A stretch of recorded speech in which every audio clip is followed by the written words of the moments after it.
Hi guys, got another really cool case for you guys today for all of you who are just getting into ortho and just need to get experience in looking at cases. So we've got a massive skeletal 3 relationship here, so there's no way that ortho is going to correct this. So the main options are surgery. We can try and disguise it to an extent, but here are the before and afters, and let's go through this case properly. Okay guys, so let's get straight into it. So let's go right to the beginning and see the patient's pre-ops. So you can see a few things here. Number one, we've got cross bites, buccal cross bites everywhere, and a reverse overjet near the front. So this central is actually edge to edge, but everything else is class 3. So yeah, the gums are out of position, but we'll see that's because this tooth is proclined.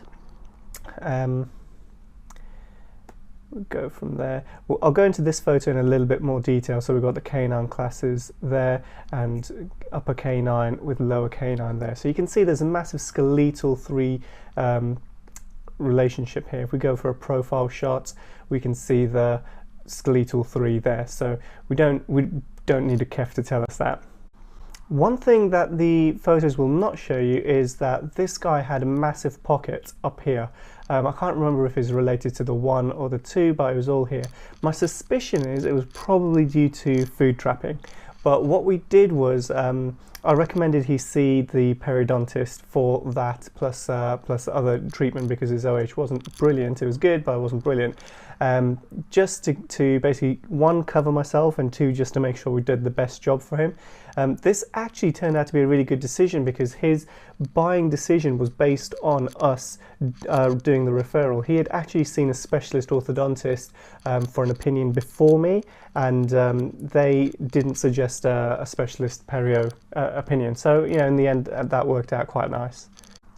Okay, so now let's look at the canine and the molar classification here. So this is the bottom canine here, canine tip, and this is the top canine tip here. This top one, for it to be a class 1, should actually be here somewhere. But we can see it's 1 whole unit class 3. Okay, so all, this tooth is 1 unit, 1 tooth forward from where it ideally should be. Another thing to notice is here, this is the central, and this is the lateral, and we've probably got a supernumerary there, or these 2 teeth look very similar, so one of them is a supernumerary, and then here's the 3. So this is just something to bear in mind, and I'll show you the effects of this in a minute.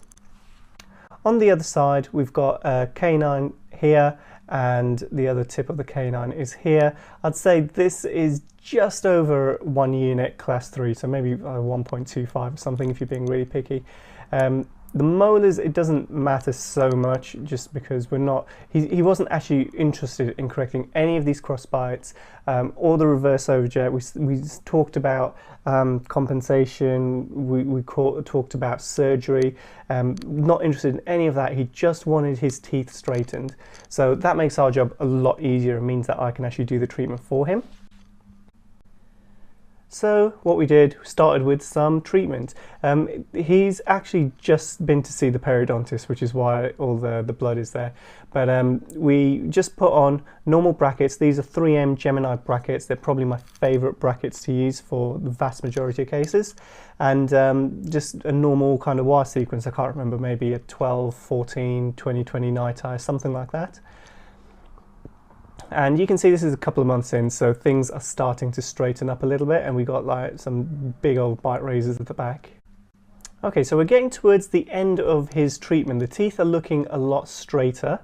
We've got a power chain on here on the top teeth just to close any spaces. This appeared at the bottom. All right, so this is an epilus, or my periodontist called it something else as well. I can't remember, but basically it's just a fibrous growth, and it could have happened because of the periodontal treatment. And the way to get rid of it is get out a scalpel and cut it off. You can actually see in an earlier photo that this epilus was much bigger lingually here. I didn't actually do anything with that, but later on in his treatment, that was the day we took the braces off. Here, even before we took the braces off, that lingual part of it had completely gone. It's only on the labial side. So this is the day of the debond. He was really happy with everything. It all just looks straighter and neater. And here's all the damage I caused with the scalpel. We just got rid of this whole thing. When he did this was the first time that I'd ever done it. So it bled loads, and eventually, just with a bit of pressure, you can control the bleeding. And just warn him that it's gonna bleed a lot more.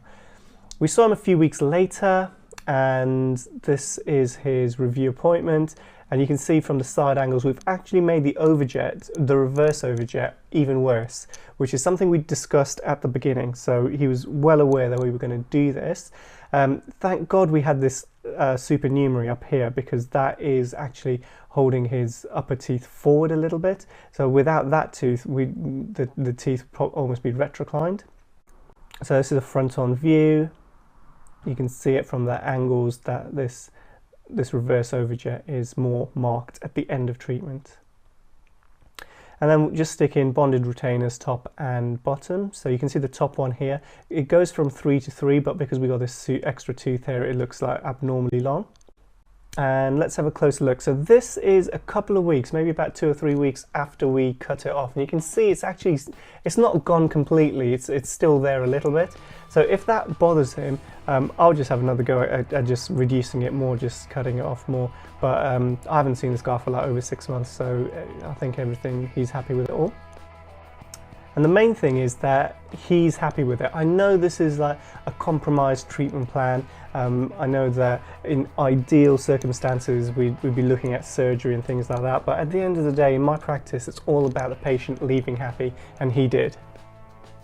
Okay, so I hope you got something out of that video.